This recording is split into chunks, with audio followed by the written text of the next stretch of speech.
ഓരോ കുഞ്ഞും അവന്റെ അച്ഛന്റെ തോളിൽ കയറിയിരിക്കണമെന്ന് ആഗ്രഹിക്കും. ഞാനും അങ്ങനെ തന്നെ ആഗ്രഹിച്ചത്. പക്ഷെ എന്റെ അച്ഛൻ കടക്കാരെ പേടിച്ച് എന്റെ പുറകിലൊന്ന് ഒളിച്ചിരിക്കും. മോനെ, ഞാനിവിടെ ഉണ്ടെന്ന് പറയല്ലേ. ശങ്കരൻ ചേട്ടാ, ശങ്കരൻ ചേട്ടാ, ശങ്കരൻ ചേട്ടാ ഇവിടെ ഇല്ലേ? മോനെ, അച്ഛനെ വിളിച്ചോണ്ടോ? അച്ഛൻ എവിടെ പോയെന്ന് അറിയില്ല മാമ. എന്നാ അമ്മയെ വിളിക്കേ. ചേച്ചി, ചേട്ടാ ഇവിടെ ഇല്ലേ? 5000 രൂപ വാങ്ങിച്ചിട്ട് 5-6 മാസമായി. എന്റെ തലവട്ടം കാണുമ്പോഴേ എവിടെയെങ്കിലും പോയി വിളിക്കും. എന്റെ കാശ് തിരിച്ചു കിട്ടുമെന്നുള്ള വിശ്വാസമൊക്കെ എനിക്ക് പോയി. എന്റെ ചേച്ചി, നിങ്ങളുടെ താലി പൊട്ടിച്ചെന്നുള്ള പാപം എനിക്ക് വേണ്ട. അത് നിങ്ങൾ തന്നെ അഴിച്ചതാ.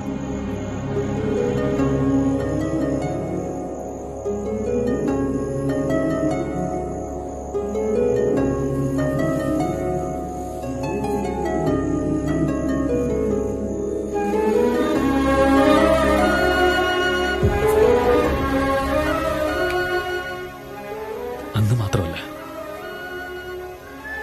അച്ഛൻ ഇപ്പോഴും അങ്ങനെ തന്നെയാ. ഇതുവരെ ഞാൻ ആരുടെ ഈ കാര്യങ്ങളൊന്നും പറഞ്ഞിട്ടേ ഇല്ല.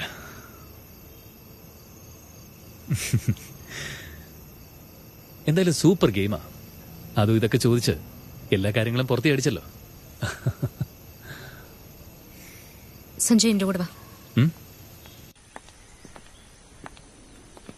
എന്താ ഇവിടെ?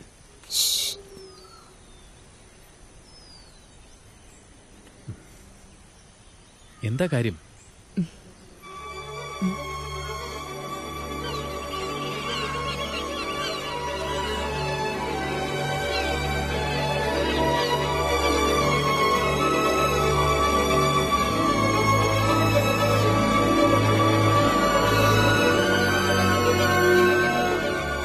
നല്ല ഭംഗിയല്ലേ ഈ പക്ഷികൾ, മരങ്ങൾ, സൂര്യൻ എല്ലാം ഇവിടെ തന്നെ ഉണ്ട്. പക്ഷെ നമ്മളത് കാണാറില്ല. നിങ്ങളുടെ പ്രശ്നം എന്താണെന്നറിയോ? കാണുന്ന രീതികളിലല്ല, അതിനോടുള്ള സമീപനത്തില്. നിങ്ങളുടെ ഫാമിലി നിങ്ങൾക്ക് മിസ് ചെയ്യുന്നില്ലേ? എന്റെ ഫാമിലിക്ക് എന്നെ ആവശ്യമൊന്നുമില്ല. മാസാമാസം പൈസ അയച്ചു കൊടുത്താൽ മതി. മിസ് ചെയ്യാനും മാത്രം ഞാൻ അവരുമായിട്ട് ഒരുമിച്ച് താമസിച്ചിട്ടില്ല. ശരി, ഇത്രയും കാലം കൊണ്ട് എത്ര പണം സമ്പാദിച്ചു? എന്നിട്ട് ഇതുവരെയും അമ്മയുടെ താലി കടം വീട്ടി തിരികെ വാങ്ങിക്കണമെന്ന് തോന്നിയിട്ടില്ലേ? ഞാൻ ഒരു കാര്യം പറയട്ടെ, നിന്റെ അച്ഛനെ പോലെ നീയും ഒരു ഭീരുവാ. നിങ്ങളുടെ അച്ഛൻ കടക്കാരെ പേടിച്ചൊളിക്കുന്നു. നിങ്ങളും പേഴ്സണൽ ലൈഫിലെ റെസ്പോൺസിബിലിറ്റീസിനെ ഭയന്ന് ഒളിക്കുക തന്നെയാ. നഷ്ടപ്പെട്ടെടുത്ത് നിന്ന് തന്നെ അതെല്ലാം നേടണം സഞ്ജയ്. വീട്ടിൽ പോ, അച്ഛനോട് സംസാരിക്കുക.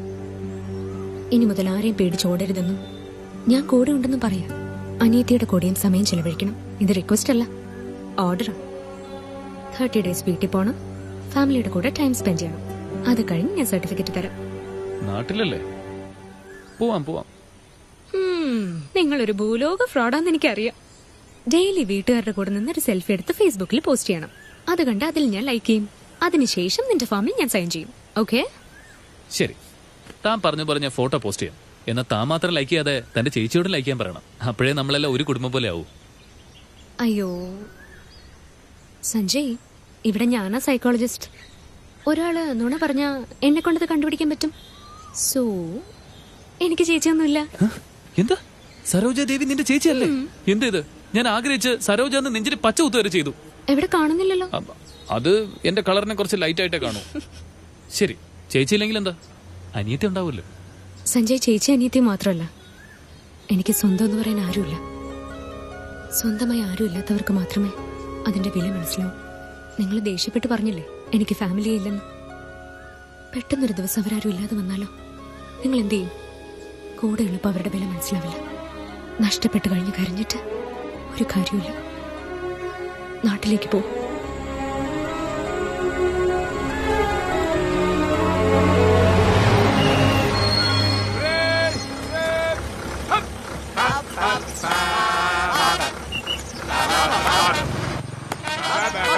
അച്ഛാ നിർത്ത്.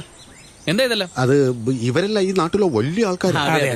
നീ പട്ടാളത്തിൽ നിന്ന് വരുന്നത് പട്ടാളക്കാരെന്ന് പറഞ്ഞപ്പോഴേ വായിക്കാൻ തുടങ്ങിയോ? ഒന്ന് ചുമ്മാ ഇരിക്കടോ. നിനക്ക് സുഖാണോ മോനെ? എനിക്ക് സുഖം തന്നെ. ചോദിക്കടോ. എന്ത് ചോദിക്കാൻ? അവന്റെ കാണും മിണ്ടായിരിക്കേ. എന്താ? അവര് പറഞ്ഞത് നീ പട്ടാളത്തിൽ നിന്ന് വരുന്നോണ്ട് അത് ഈ പട്ടാളത്തിന്റെ പെട്രോള് വെറുതെ അവരുടെ ഒരു ആഗ്രഹം. അത് തന്നെ മോനെ. ഇവരൊക്കെയാണോ വലിയ മനുഷ്യര്? അതെ, ഇവരെല്ലാം വലിയ ആൾക്കാരാ. ഇയാൾക്ക് 73, ഇയാൾക്ക് 74, എല്ലാരും 70 കഴിഞ്ഞതാ. ഒന്ന് മിണ്ടായിട്ടോ. എന്താ ശങ്കര, ചെറിയ പ്രായത്തിൽ തന്നെ പട്ടാളത്തിൽ പോയ നിന്റെ മകൻ ഇപ്പോഴും പന്ത് കളിച്ച് നടക്കുകയാണോ? അല്ല, അവനത് പൊയ്ക്കോ.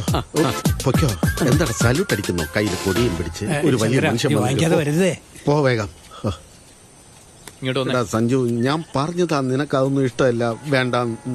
ഈ സൈഡിലോട്ട് നിൽക്ക്. എവിടെ? ഞാൻ പറഞ്ഞതാ. എന്താ ഇത്? ശരിക്ക് എന്നെ നോക്കിയല്ല, അവിടെ നോക്കി ശരിക്കും.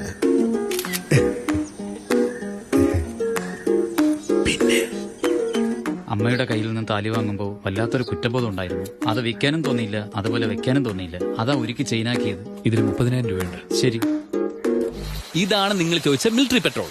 ജവാന്മാർക്ക് മാത്രമേ കിട്ടൂ. ഞാനും ജവാനാണ്, എനിക്കിത് കിട്ടുന്നില്ലല്ലോ. നിങ്ങൾ ജവാൻ? ബിവറേജസ് ജവാൻ. ക്യൂവിൽ നിന്ന് ജവാൻ വാങ്ങി വെള്ളം ഒഴിക്കാതെ കുടിക്കും. എന്നിട്ട് ഗ്ലാസ് കാണിക്കും. ബിവറേജസിലെ ജവാൻ. സത്യം പറയാൻ പാടില്ലേ? എല്ലാരും ആവശ്യം പോലെ കുടിക്കുക. ഞാൻ ഒരുപാട് സന്തോഷത്തോടെ ഇരിക്കുക. കല്യാണം ആവുന്നവരെ സന്തോഷിച്ചോ? 30 രൂപയുടെ ഒരു ബോൾ വെച്ച് 30 ദിവസം കൊണ്ട് എന്റെ ജീവിതമേ മാറ്റിക്കളഞ്ഞു. നമ്മുടെ പ്രശ്നങ്ങളെല്ലാം നമ്മുടെ കാഴ്ചപ്പാടിന്റെയാ. അങ്ങനെയാണോ പറഞ്ഞേ? ഷോർട്ട് സൈറ്റ് ആണോ ലോങ് സൈറ്റ് ആണോ? കണ്ണാടി വെച്ചാൽ ശരിയാവാന്നേ ഉള്ളൂ. അതല്ല, നല്ലത് ചീത്തയൊക്കെ നമ്മുടെ കാഴ്ചപ്പാടിന്റെ ആണെന്നാ പറയുന്നത്. മിലിറ്ററിക്കാരനായ മുരടനാണെങ്കിലും എന്റെ ഉള്ളിൽ ഒരു ഹൃദയം ഉണ്ടെന്ന് അവള് കാണിച്ചത്. ഇനി നാളെ കേൾക്കാം. എന്നിരുന്നാലും ഞാൻ നിങ്ങളുടെ ഒറ്റ റൗണ്ടിൽ എല്ലാരും പറഞ്ഞോ? അയ്യോ അയ്യോ.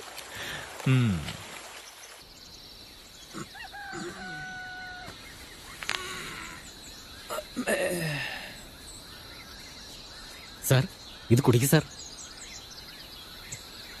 ഇതേതാ സ്ഥലം? ഇത് എന്റെ തോട്ടമാണ് സാർ. സാർ, ഇന്നലെ സാറത്തിരി ഓവറായിരുന്നു. പുഴയോരത്ത് കിടക്കുന്നുണ്ടപ്പോ ഞാൻ അവിടെ കൊണ്ട് കിടത്തി. എന്നിട്ട് ബാക്കിയുള്ളവരൊക്കെ അവരവിടെ നിന്ന് പോയി സാർ. Thanks brother. സാർ, എനിക്ക് സാറിനെ നേരത്തെ അറിയാം.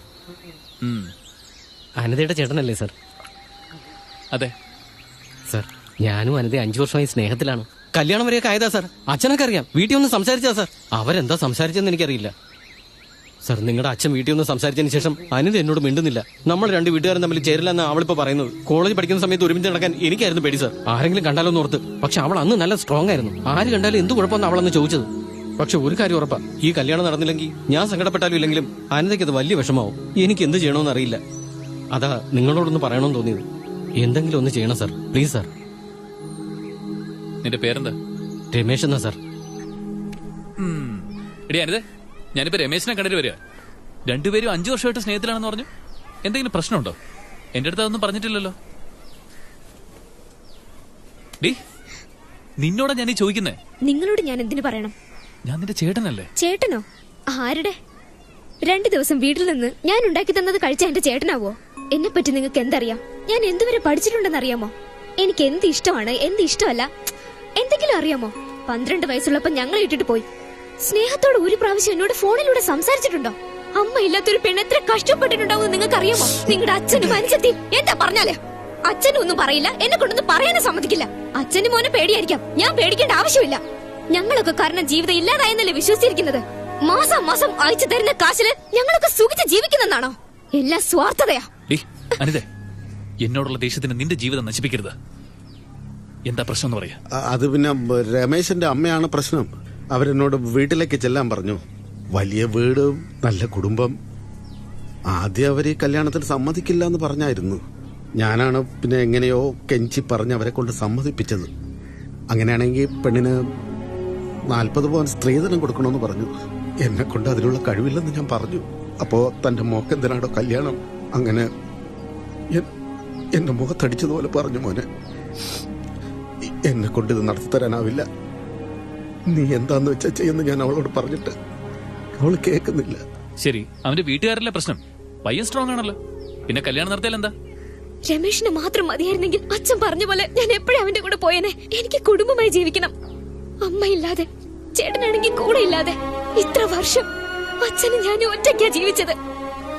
ജനിച്ച വീട്ടിൽ എനിക്ക് കുടുംബജീവിതമില്ല. പോകുന്നിടത്തെങ്കിലും എനിക്ക് ഉറപ്പായും വേണം.